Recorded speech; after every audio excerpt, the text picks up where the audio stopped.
Mesdames et messieurs, bonjour. Si vous êtes séduit par l'idée de devenir entrepreneur, si vous souhaitez rejoindre un réseau dynamique en tant que franchisé, avant de vous lancer, il est essentiel de bien comprendre les étapes clés pour maximiser vos chances de succès. C'est pourquoi nous sommes heureux de vous accueillir aujourd'hui à cette conférence dédiée aux étapes clés pour devenir franchisé. Alors, avec nos invités, nous allons vous éclairer sur les points suivants. Comment définir votre projet professionnel en fonction de vos motivations et de vos compétences, et comment bien choisir en fonction de cela la bonne franchise qui vous correspond. Comment se passe la sélection d'un candidat et comment autour du DIP va se nouer la future relation entre franchiseur et franchisé. Ensuite, il faudra bien entendu bien étudier le marché local, sa future zone d'implantation avec une étude de marché et construire un business plan pour trouver ensuite des solutions de financement et enfin trouver un local qui pourra correspondre à votre projet. Alors pour cela, j'accueille Émilie Caron. Bonjour. Bonjour, directrice du développement franchise du groupe WeCare, un groupe leader avec 16 enseignes dans le domaine du service à la personne. J'accueille aussi Antoine Tassini. Bonjour. Ancien cadre dirigeant, mais jeune franchisé, O2 justement, qui fait partie du groupe WeCare.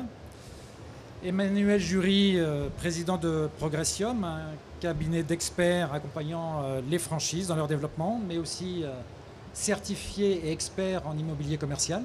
Tout à fait. Et André Billard, vous êtes responsable national pôle franchise de la Banque Populaire, la banque leader tant au niveau des franchiseurs que des franchisés. 60% je crois. 60% franchiseurs. J'ai pas besoin de faire de la pub, Emmanuel l'a fait pour moi. J'ai révisé tous les ratios. Et 20% de franchisés, me semble-t-il. Alors pour commencer, nous allons commencer avec ce jeune premier, aux cheveux gris. Vous êtes donc jeune franchisé. Est-ce que vous pourriez partager votre expérience pour nous expliquer un petit peu ce qui vous a motivé à vous lancer et comment s'est construit votre projet professionnel? Alors bonjour à toutes, bonjour à tous. Effectivement, la première étape qu'il est important de rappeler, c'est que la première décision, c'est de devenir chef d'entreprise, c'est d'entreprendre. Et ça, c'est une longue aventure de créer son entreprise qui est passionnante.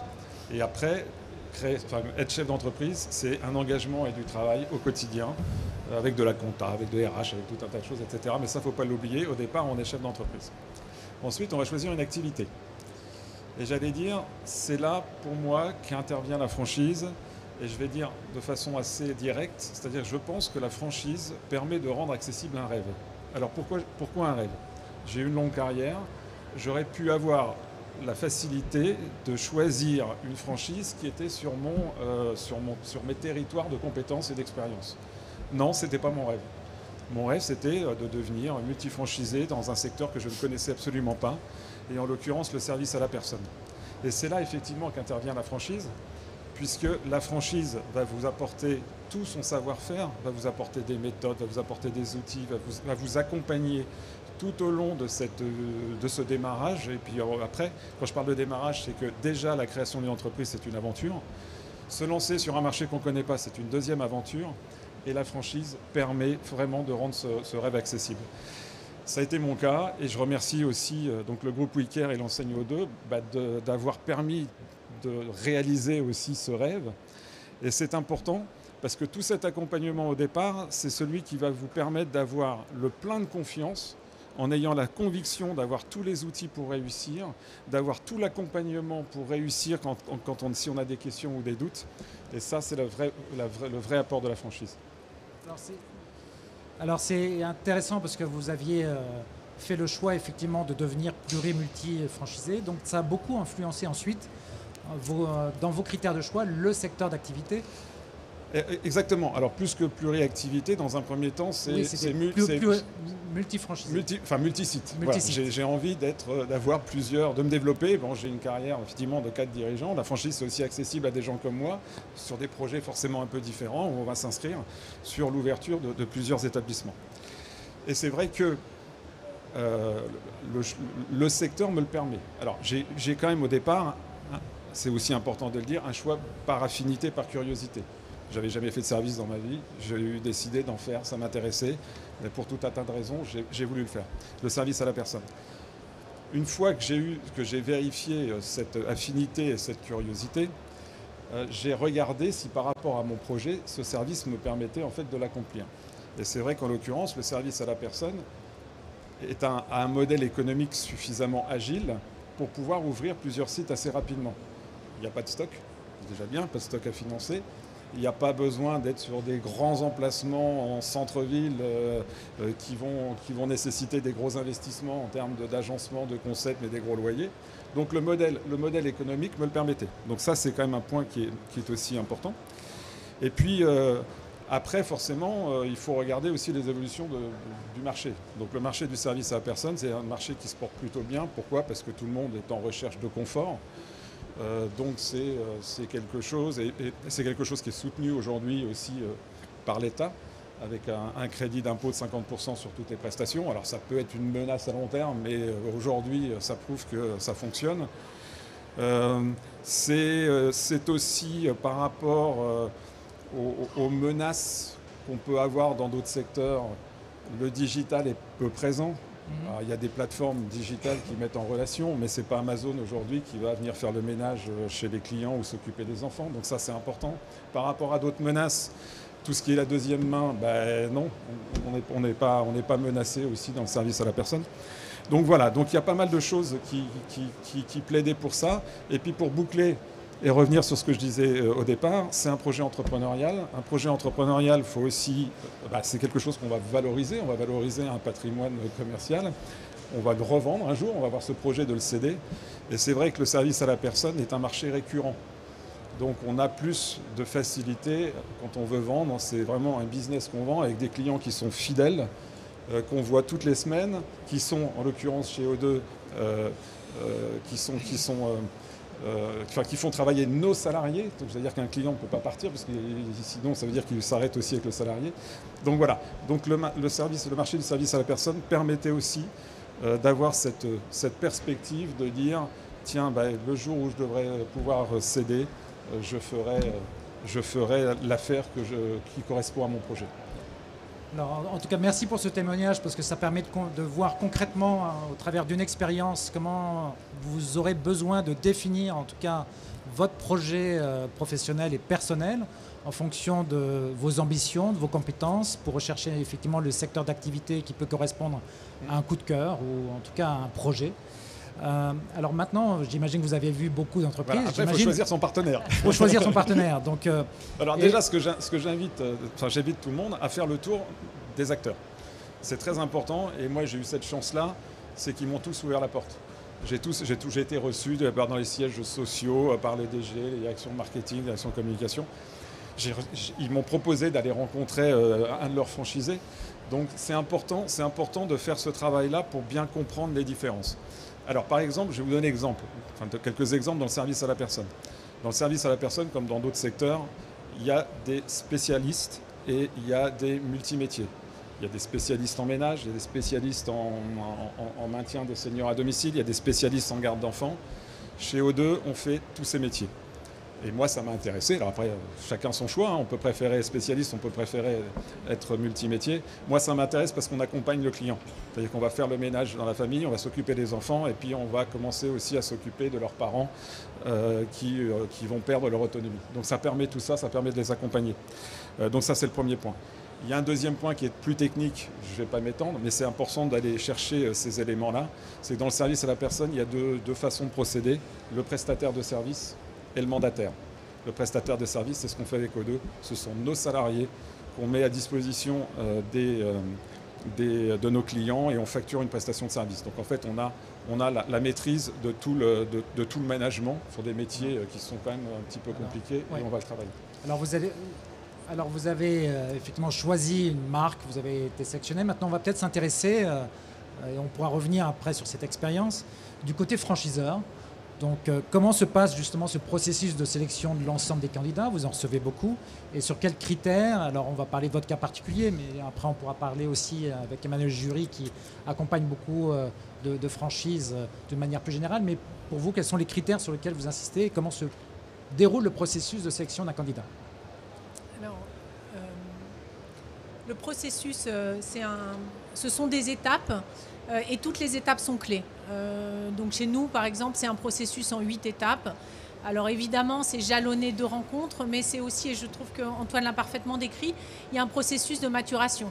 C'est-à-dire qu'on démarre par une rencontre, mais nous, on va s'assurer que le candidat, il a bien mené sa réflexion, qu'il a une vision 360, qu'il a été curieux de l'interne, de l'externe, des différentes enseignes. Et on commence à travailler avec lui de façon plus approfondie et plus précise au fur et à mesure de ces étapes. Alors évidemment, cet esprit entrepreneurial, il est essentiel puisque c'est bien le projet du candidat. Donc ce dont on va s'assurer dès le démarrage, mais au fur et à mesure aussi, c'est qu'il est bien dans un esprit d'aller développer sa propre entreprise, son propre business. Et ensuite, selon les critères et les spécificités de nos métiers, la dimension managériale, évidemment, dans le service à la personne est essentielle. Mais la dimension commerciale est aussi essentielle puisqu'il faut écouter les clients, les choisir, mais aussi les transformer. Donc il y a à la fois les qualités qui sont au démarrage finalement sur un CV, mais ensuite qui sont jalonnées au cours de ces étapes par des rencontres et aussi des challenges parce qu'on va aller l'embêter pour être sûr qu'il a approfondi sa connaissance de son secteur géographique. Le service à la personne, c'est un commerce de proximité. Donc un candidat, quand il démarre, il doit connaître son secteur sur le bout des doigts, en termes évidemment de concurrence, mais pas que, en termes de clientèle, comment il va développer au fur et à mesure. Donc il y a vraiment, sur ces 8 étapes, un accompagnement qui est aussi bien sur de l'humain, de la maturation du projet et de la dimension financière.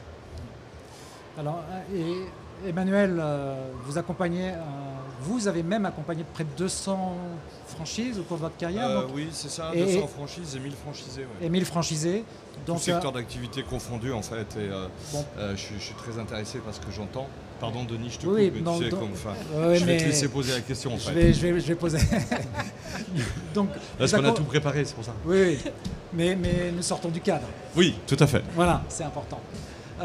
Donc vous avez accompagné 200 franchises là, dans leur développement pour définir leur concept de 200 enseignes et pour aussi les aider à recruter. Donc qu'est-ce qu'il faut retenir aussi dans ce processus de sélection de candidats ? En fait, oui, effectivement, Antoine, ce qu'il a oublié de dire aussi, il était dans l'optique, dans des métiers extrêmement lucratifs et je pense qu'il avait des salaires aussi en tant que patron de Kyria qui étaient très, très importants. Donc il y a aussi une forme de renoncement, je pense, à la situation confortable, matérielle qu'on pouvait éventuellement avoir avant et se lancer dans l'entrepreneuriat. Je suis moi-même un ancien salarié dans l'optique aussi et donc on avait quand même des salaires plus que confortables. Après, ce que je retiens de ce qu'ils ont dit tous les deux, qui sont parfaitement d'ailleurs en ligne sur les valeurs et une certaine complicité, c'est l'engagement, ce que vous êtes en train de dire. C'est-à-dire, Antoine, toi, tu dis je dois bosser, je dois être reçu par les gens, je dois avoir tous les compétiteurs pour voir ce qui va se passer. Et vous dites, moi j'ai 8 étapes dans lesquelles l'engagement, à chaque étape, on va regarder si on est bien tous d'accord. Parce que le recrutement d'un franchisé, c'est un recrutement schizophrénique. C'est-à-dire qu'il y en a un qui veut séduire et l'autre aussi. Donc finalement, au bout du bout, il faut bien qu'on s'entende. Mais il y a quelque chose qui est très très important. Et là, on le voit, quand vous parlez tous les deux, c'est assez frappant. C'est que les valeurs, elles sont communes. Et là, à partir du moment où les valeurs sont communes, je pense qu'on a, au-delà du choix du secteur d'activité, bien évidemment, mais on voit que ça ne peut que rouler. En revanche, si les valeurs ne sont pas les mêmes pour X raisons, éducation, on ne va pas refaire notre éducation à tous, ça ne va pas être possible. Par contre, si effectivement ces valeurs divergent à un moment donné, je pense qu'il va falloir faire très très attention à ce sujet-là pour éviter d'aller dans le mur.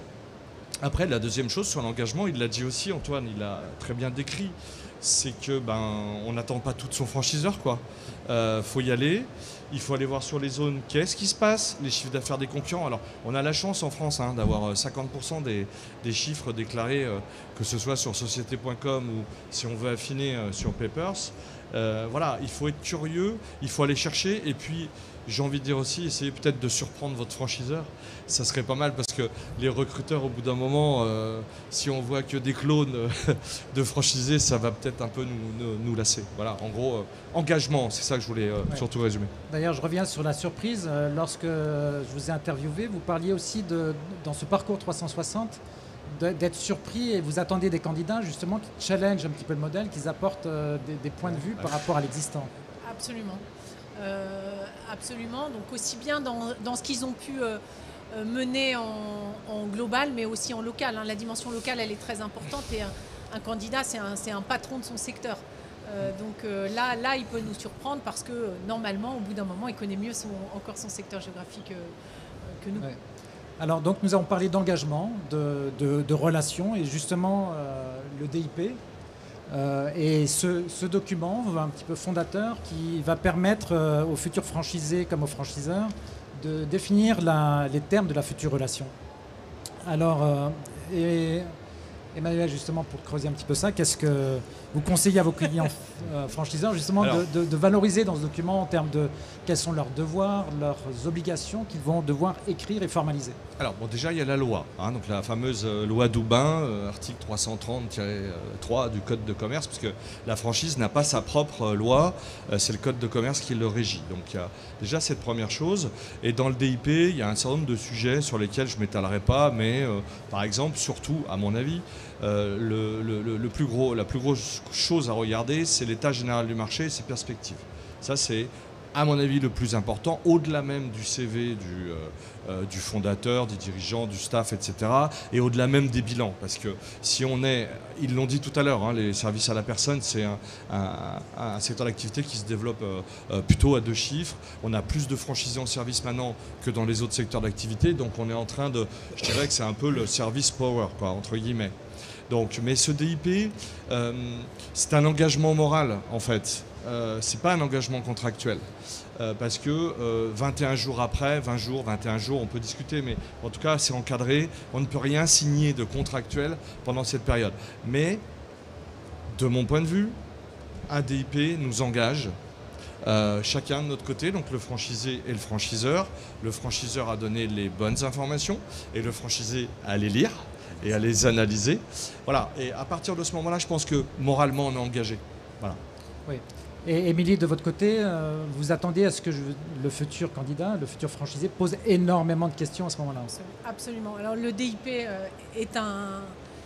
c'est un document essentiel et structurant. Et il faut le lire dans le détail, il faut le partager avec ses conseils, il faut poser des questions. Enfin, c'est un document qui doit être parfaitement maîtrisé parce que c'est à ce moment-là qu'on doit prendre une décision en connaissance de cause. Donc, aucune place ni au hasard, ni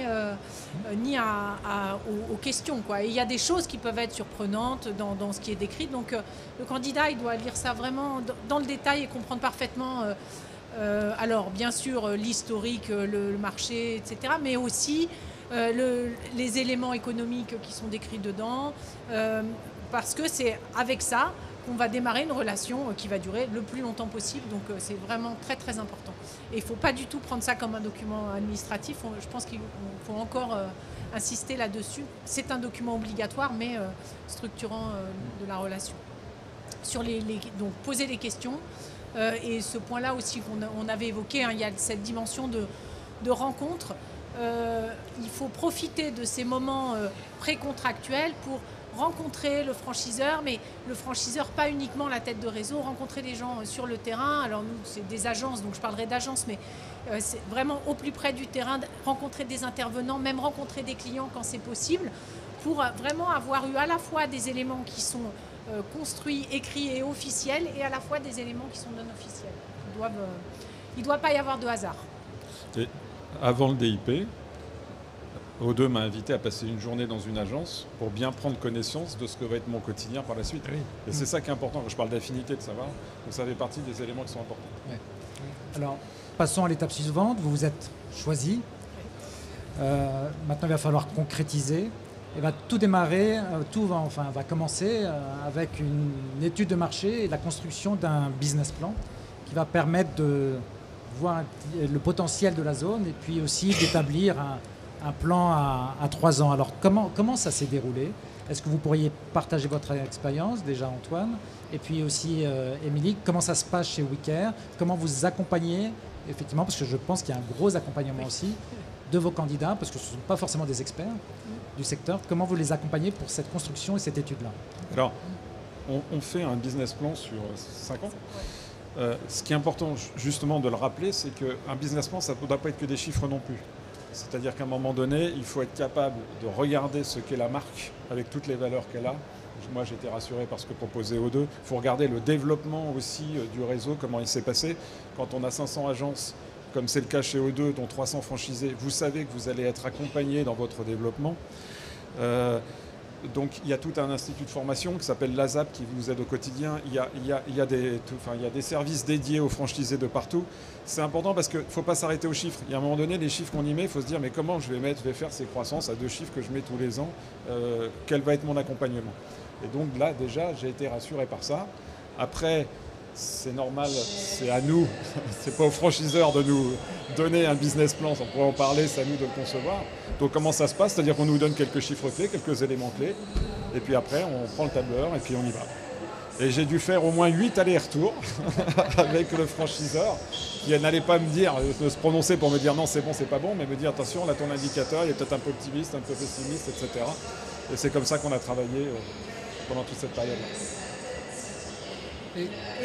Et comment vous accompagnez justement? Alors, du coup, on accompagne. Alors, effectivement, ce business plan, c'est pas que des chiffres. Il faut lui donner du sens, et il faut d'autant plus lui donner du sens qu'une fois que le franchisé il va démarrer son activité, il y a des chances que ça ne se passe pas exactement comme prévu, ou en tout cas pas dans les délais qui étaient prévus, ou pas sur l'activité qui était prévue. Donc, s'il n'a pas une parfaite maîtrise de comment il a mis son chiffre dans la case, à quel moment, il ne va pas pouvoir faire ses ajustements. Donc nous, notre objectif, c'est vraiment ça, c'est que effectivement, il y ait le business plan parce que c'est un exercice, voilà. Sur 5 ans, parce qu'il peut y avoir des ouvertures d'activités les unes après les autres, donc d'avoir vraiment une vision des différentes formes de croissance possibles et surtout une très forte agilité. Nous, on travaille en fait principalement avec un système d'heures, donc de savoir où est-ce qu'elles sont mes heures, quel type d'heures, quel profil de clients.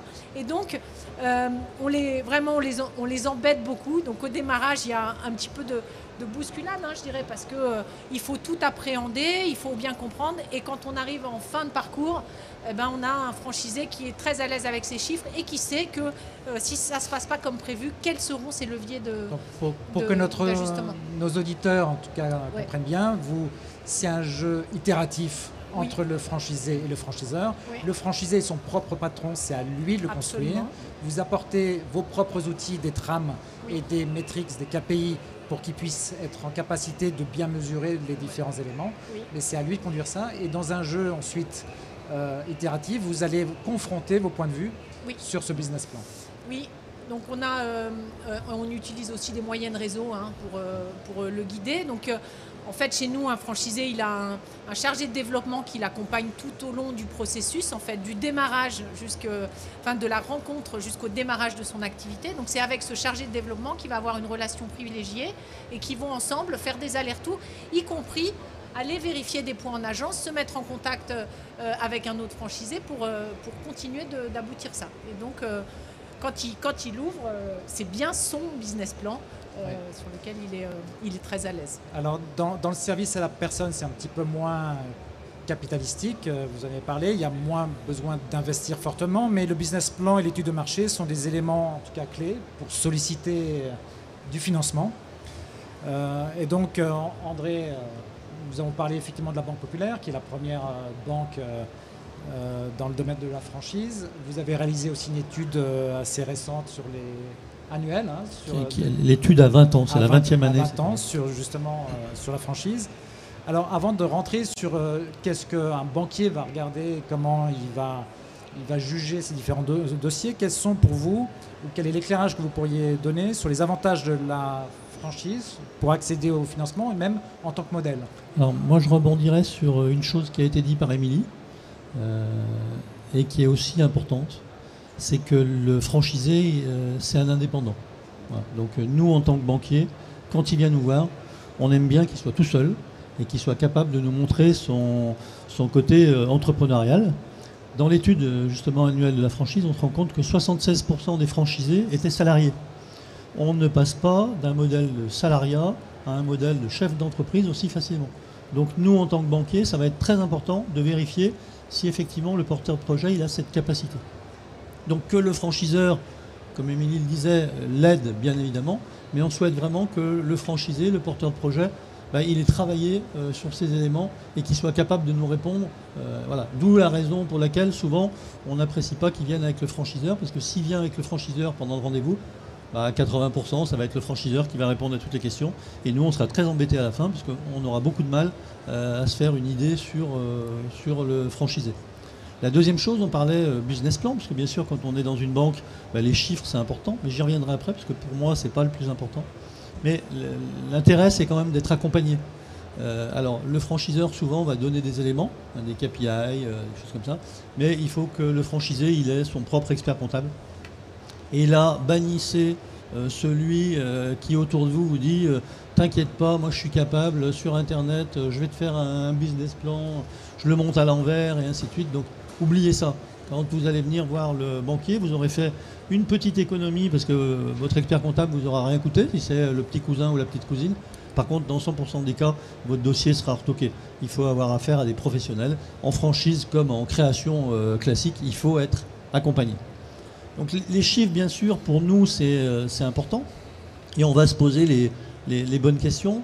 Mais encore une fois, on ne demande pas au porteur de projet qu'il soit expert comptable. Simplement qu'il soit, comme Émilie le disait, capable quand même de nous expliquer un peu comment il atteint son chiffre d'affaires, voilà, les quelques éléments. Mais ce qu'on va surtout regarder, c'est sa capacité à être chef d'entreprise, je leur dis, et puis son envie. Donc démystifions le rendez-vous avec le banquier. Souvent, le porteur de projet, quand il va voir le banquier, il se dit « oulala, j'y connais rien, il va me poser des questions techniques sur le business plan. » Non. Il faut que vous sachiez quelques éléments, mais après, il faut vous vendre. Il faut que le banquier en face de vous, il voit votre envie.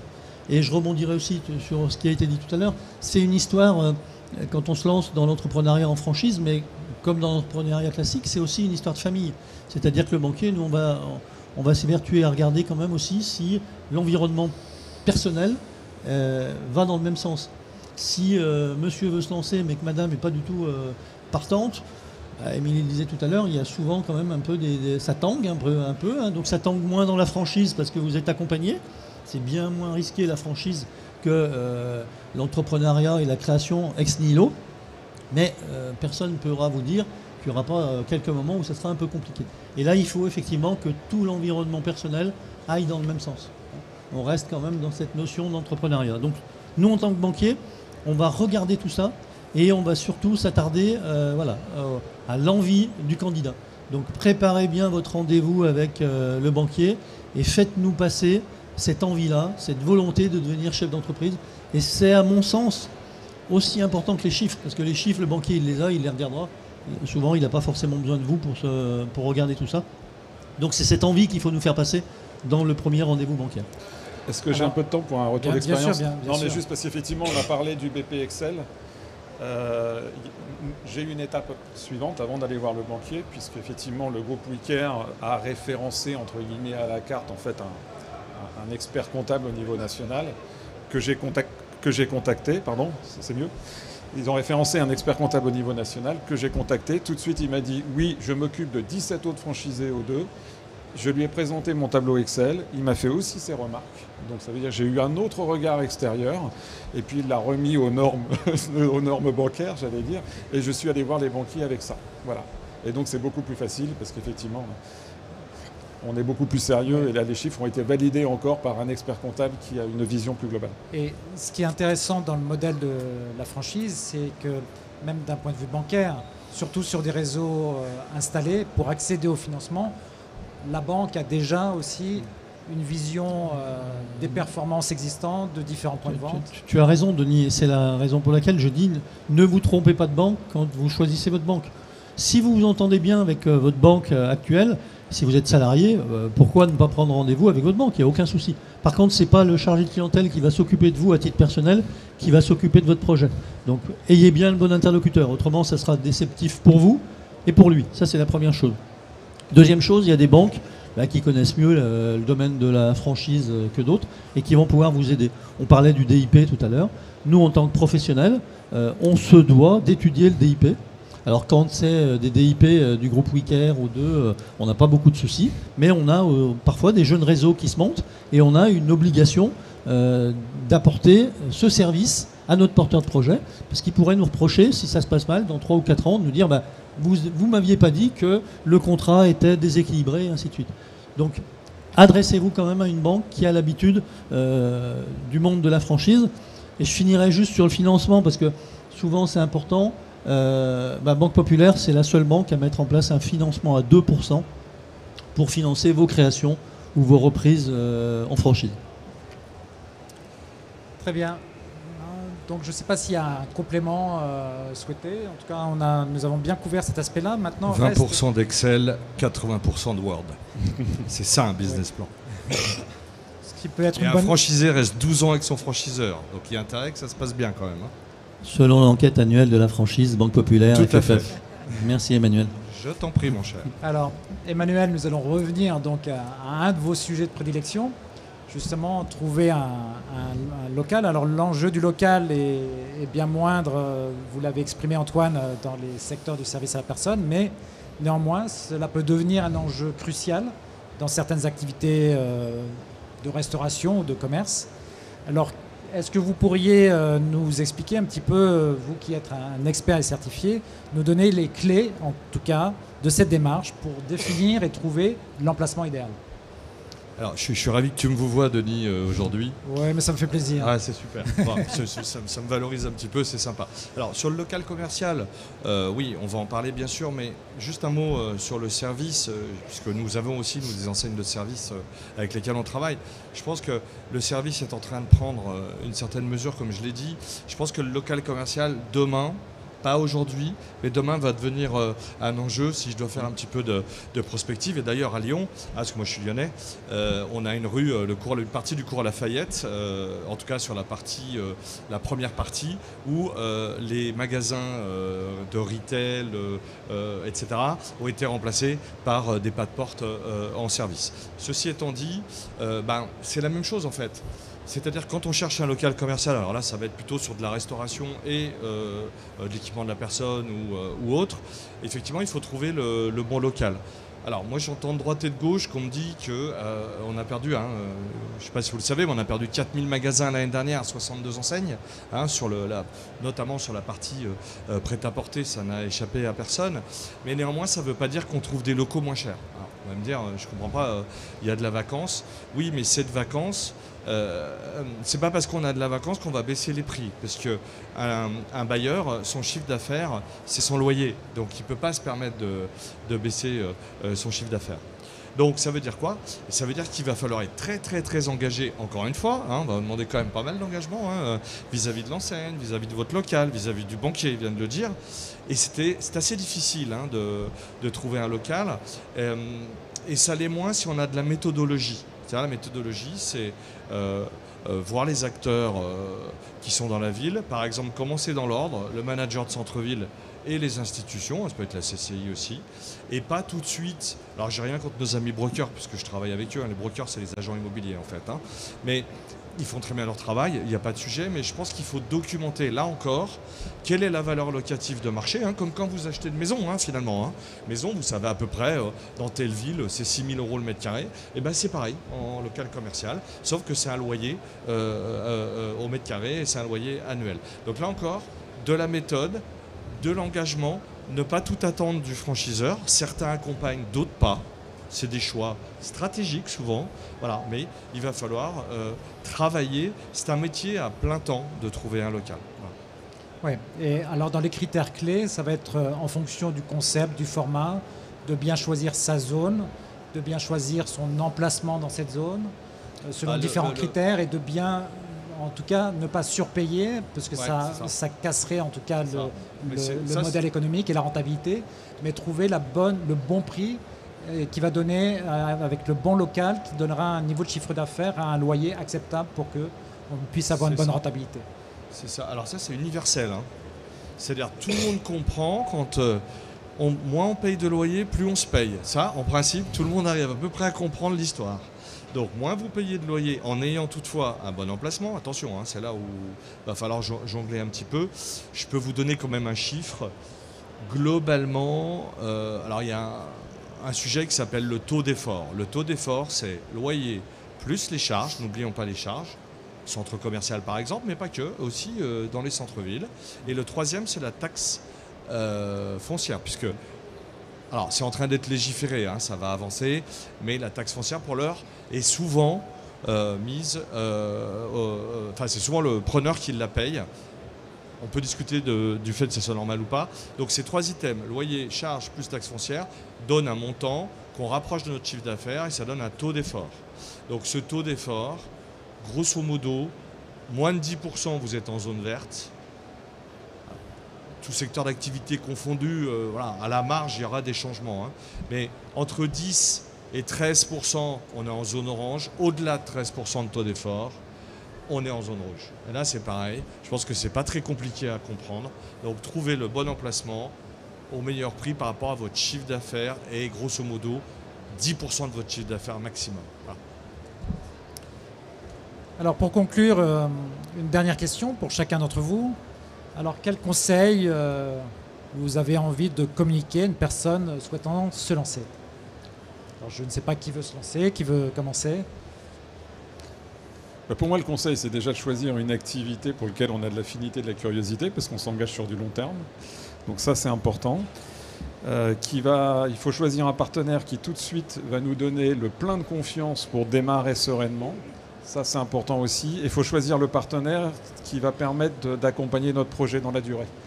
Moi, j'ai la volonté d'ouvrir plusieurs sites. Si j'ai choisi O2, c'est aussi parce qu'il fait partie de WeCare, qui a d'autres marques et qui m'offrira davantage de possibilités pour pouvoir ouvrir d'autres sites. Mon conseil, j'aimerais revenir sur ce qu'a dit André, c'est la notion de projet familial. Devenir entrepreneur, c'est à la fois un métier de solitude et à la fois un métier extrêmement engageant pour l'entourage. Donc l'entrepreneur, il va avoir besoin d'être soutenu dans ses choix et dans son quotidien. Donc c'est très important d'être bien entouré. Et je rajouterais aussi, parce qu'on l'avait abordé, ça me semble important, sur le choix du franchiseur, de bien regarder les fédérations. Alors évidemment la Fédération française de la franchise, parce que ça donne beaucoup d'indications sur les qualités du franchiseur, mais aussi les fédérations métiers, parce que ça permet d'avoir aussi une vision de la façon dont c'est structuré et du sérieux du franchiseur. Moi, je reviendrai sur être bien accompagné, donc être bien accompagné par son expert comptable, par son banquier bien évidemment, mais aussi par son franchiseur, comme Émilie l'a dit, et ça c'est important. Et le côté humain, ça a été dit au tout démarrage, parfois on nous dit en tant que banque, vous nous conseillez quelle enseigne? On ne peut pas vous conseiller, ça va matcher avec un ou ça va matcher avec l'autre. Donc il y a ce côté humain, il faut qu'il y ait un partage et que ça soit des valeurs communes, ça c'est important. Et puis le deuxième, mais c'est un peu mon dada, c'est l'envie. Il faut que vous ayez envie, comme dans toute vie entrepreneuriale, et faites-nous passer cette envie, quoi. Oh là là, ça va être dur pour moi du coup, parce que pour une fois je passe dernier. L'engagement peut-être? Oui, l'engagement, on en a parlé, et puis on a parlé, Denis, lors de la préparation aussi, de beaucoup du qualitatif. C'est-à-dire qu'on est passé, je pense, d'un développement quantitatif à un développement qualitatif. Et ça, c'est très important pour vous, parce que certaines enseignes vont communiquer sur un nombre de signatures. Très franchement, c'est bien, ça donne un pan du dynamisme de l'entreprise, mais pas que, c'est pas suffisant en fait. Il faut vraiment que cette entreprise croit à la franchise, croit à ses membres, parce que c'est un partenariat de deux entreprises partenaires. Voilà, donc privilégiez plutôt la qualité et engagez-vous auprès de votre franchiseur et il s'engagera bien entendu avec vous. Alors merci à vous quatre. Merci à toi. Nous sommes arrivés à la fin de cette conférence. J'espère que les informations, les conseils partagés aujourd'hui vous ont apporté une meilleure compréhension des démarches à suivre. N'oubliez pas donc que la franchise dépend de votre engagement personnel, c'est ce que je retiens, de votre capacité à suivre le modèle du franchiseur et aussi de vous adapter à ce modèle au niveau local. Donc je vous encourage à poursuivre vos recherches et à multiplier les contacts sur le salon avec les franchiseurs. N'hésitez pas aussi, si vous le souhaitez, à vous adresser aux experts présents aujourd'hui pour obtenir des conseils personnalisés, affiner votre projet. Je vous remercie de votre attention et vous donne rendez-vous donc sur nos stands. Merci, au revoir. Bonne Merci. journée. Merci beaucoup. Merci. Bravo. Formidable. Tu vois, ça a été brillant sur l'immobilier. Non, parce que moi, le banquier, je l'ai trouvé super. D'habitude, tu vois, les banquiers, c'est pas ouf.